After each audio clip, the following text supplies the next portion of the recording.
자, 이 대표가 문재인 전 대통령을 찾아갔습니다. 손을 맞잡았지만 이른바 친문계가 이재명 대표에게 강하게 사과 등을 요구하고 있습니다. 이른바 지난 공천에서 비명이라는 이유로 행사한 사람들에 대해서 사과해라. 이른바 친문 적자를 자임하는 김경수 전 지사가 이재명 대표에게 비명 행사에 대한 사과를 요구하기도 했습니다. 그 이야기 지금 시작하겠습니다. 비명계 반격이다. 뭐 이렇게 표현을 해야 할까요? 일단 문 전 대통령이 이재명 대표를 만나 이렇게 얘기했다고 합니다. 지난 대선에서 0.7%포인트 차이로 진 만큼 남아있는 사람들 포용해라. 이재명 대표는 그렇게 하겠다. 그런데 지난 총선에서도 포용하겠다라고 하고 비명 행사가 발생한 바 있죠. 그러면서 문 전 대통령은 두 명을 딱 꼬집었다고 합니다. 찝었다고 합니다. 김경수, 김부겸. 통합해야 된다. 이 대표의 통합의 뜻을 주변에서 잘못 읽는 것 같다. 문재인 전 대통령은 이 대표를 편들어주는 듯한 발언을 했지만 사실은 이게 우회해서 비판한 거죠. 정말 통합하고 있는 거 맞냐? 김경수, 김부겸 지금 소위 놀고 있지 않냐? 뭐 이런 표현을 한 겁니다. 자, 이런 상황 속에서 김경수 전 지사가 이재명 대표를 직격했습니다. 들어보시죠.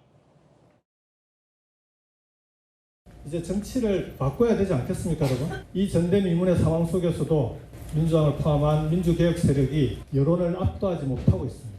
국민들은 지금 우리가 저들과 무엇이 다른지, 저들과 무엇을 다르게 해나갈 것인지를 두 눈 부릅뜨고 지켜보고 있습니다.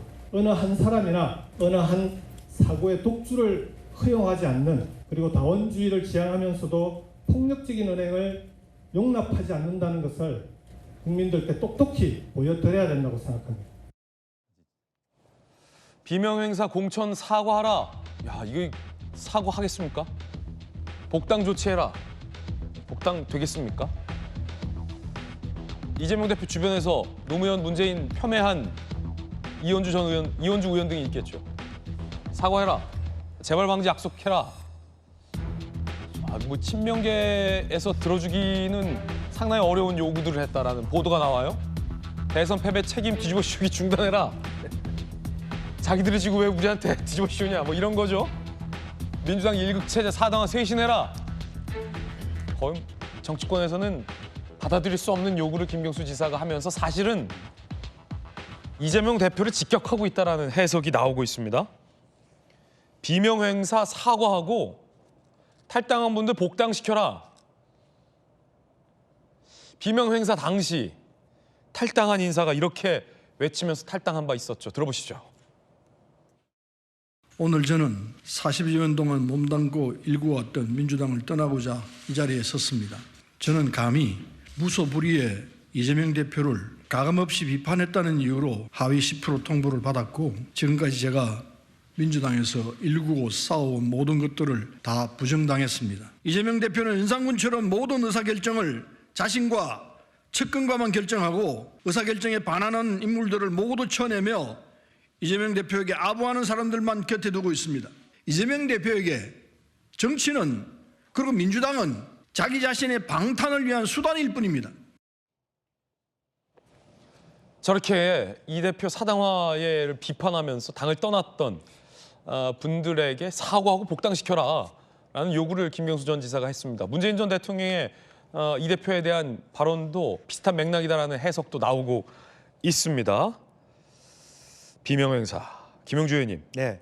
당시 이제 뭐 돌직구에서도 비명 행사 논란 많이 보도했었는데 대표적인 뭐 박용진 전 의원, 잠시 후에 또 뉴스에 등장하겠지만 뭐 서른 전 의원 등등 이른바 친명이 아니라는 이유로 현역 의원들이 석연치 않은 하위 10% 통보를 받고 우수수 떨어져 나갔는데 공교롭게 당시에 죽은 사람들 면면을 보니까 다 비명이더라. 이런 게 비명 행사 논란의 본질이잖아요. 네.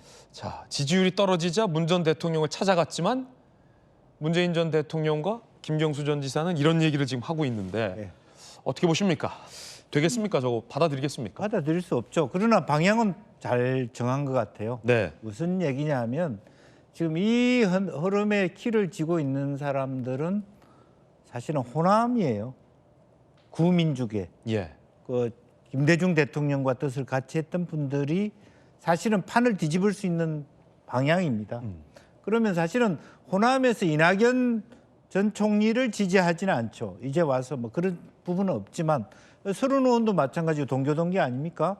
이 동교동계에서는 지금 현재 한 번쯤 과연 이재명 대표가 2심에서도 공선법 2심에서도 1심과 같은 결과가 나왔을 경우 후보 바꿔야 되는 거 아니냐 이런 얘기를 하고 있기 때문에 사실은 그런 부분에 대해서 지금 현재 뭐 이재명 대표가 이런 4개 요구에 대해서 받아들이겠습니까? 받아들이지 않은 것을 알면서도 흔들기에 시도하기 시작한 거죠. 시점상으로는 사실은 좀 앞섰습니다. 그러니까 사실은 윤 대통령 탄핵 결과가 나오기 전에 벌써 이제 공격에 들어갔다라고 하는 부분이 있는데 어쩔 수 없어요. 뭐 탄핵이 만약 인용될 경우에 2달 안에 대선을 치러야 되기 때문에 뭐 그런 부분이 있는 것 같습니다. 홍준표 시장도 마찬가지. 본인은 대통령을 지킨다고 하면서 제일 먼저 대선 후보 나오는 거하고 똑같은 거죠. 이제 그런 의미에서의 뭐 의미 있는 부분은 있습니다만은 사실 뭐 그럼에도 불구하고 뭐 김경수 또 문재인 이 2분조차도 상당히 비판의 대상이 될 수는 있다 그렇게 봅니다. 예.